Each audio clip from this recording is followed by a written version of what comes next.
دجال مشرق سے اپنے آپ کو ظاہر کرے گا۔ اس کا تعلق یہودی خاندان سے ہوگا۔ اسے عام طور پر ایک آنکھ کا اندھا بتایا جاتا ہے اور اس کی پیشانی پر لفظ کافر لکھا جائے گا۔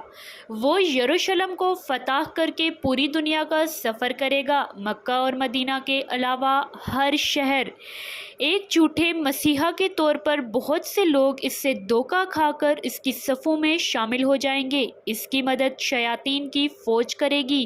اس کی مرضی کے سب سے زیادہ قابل اعتماد حمایتی یہودی ہوں گے جن کے لیے وہ خدا کی مانند ہوگا۔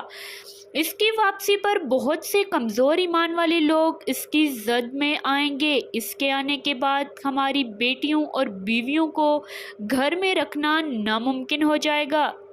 سورہ کہف کی پہلی 10 اور آخری 10 آیات ہمیں دجال کے فتنے سے بچا سکتی ہیں۔ سورہ کہف کی پہلی 10 آیات حفظ کرنے کی کوشش کریں، اسے روزانہ پڑھنے کی کوشش کریں، یہ کوئی مذاق نہیں ہے۔ اس حوالے سے آگاہی بڑھانے کی کوشش کریں۔ یہ ہماری امت کا سب سے بڑا، سخت اور مشکل فتنہ ہے اور میں بہت سے لوگوں کو اس سے ناواقف دیکھتی ہوں۔